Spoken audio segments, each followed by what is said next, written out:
guys, let's get into it. So during this league start, me and my friend have been cooking a strat revolving around Conqueror influenced Originator maps.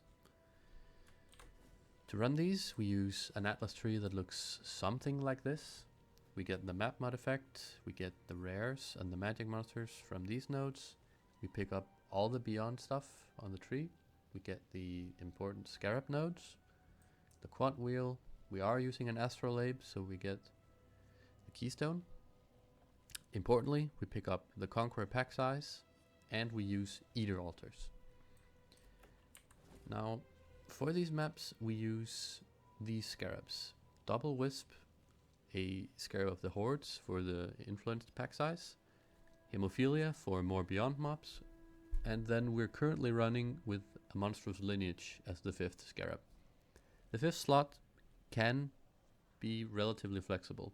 You can try and add in maybe Elder Influence, an Invasion Scarab, Scarab of Nemesis for better rares, or if you just want more packs, you can try the Adversaries.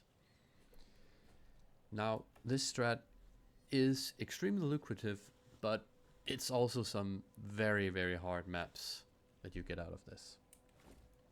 We use the Enshrouded Astrolabe for Delhi, and at least 3 Delirium Orbs on your maps. This is quite important, as from our testing, it seemed that there is a breakpoint from when refracting fogs can drop in these maps. And it seems to be at around 60% Delirious that these items can start dropping. And currently they're around a Divine each.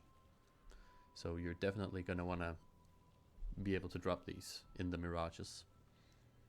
Let's have a quick look at the Atlas here. We're running Jungle Valley. This is because we don't get the boss altars in this map.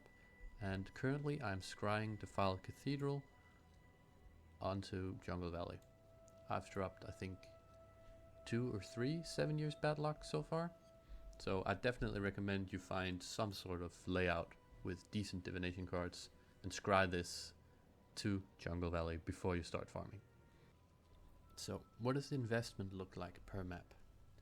You can buy these Conqueror influenced Originator maps for between 10 and 15 C on trade. The scarabs for this strategy are dirt cheap. As you can see here, Wisp scarabs are around 2 C each. The influenced scarabs is 3.5 to 1 C. Hemophilia is a bit above 2 C. And the lineage scarab is around 1 C. We've obviously also got the Astrolabe, around 60 C currently, and I find you get on average 6 to 8 maps out of these, so that's around 10 C per map. And lastly, we also have the Deli Orbs. These are going up in price. I'd recommend you always just go for whatever's cheapest, whatever orb you can get your hands on for the cheapest. So, but in total, this comes out to around 75, 80 C per map. And I'd say you're rarely not gonna get something like Refracting Fog, Divine Orb, Fracturing Orb, Baldo's Puzzle Box. You often get multiple of these per map. Now, when it comes to rolling these maps, it's pretty simple. Get yourself a regex of mods that your build can't run, sort those out, and roll for a decent amount of currency, decent amount of pack size. That's pretty much all there is to it. We have been running with the Maven's Scarab, or Chisel, sorry, of Proliferation, but this has risen dramatically in price over the last few days, going from like 15 C to now around 50 C. So I'm not entirely sure that it's worth chiseling your maps with this anymore. Now, as mentioned, these maps are extremely hard. There's a lot of mobs, they're delirious, there's beyond everywhere, so I wouldn't really recommend you do these maps unless your build has very good clear. I'm thinking some sort of Ignite, Poison Prolif, or a bunch of explosions. You will just chain die in these maps unless your build is geared for these types of maps.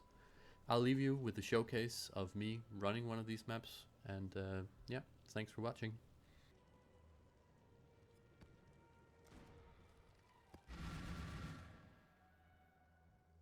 Stay sane, Exile.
Make your wish.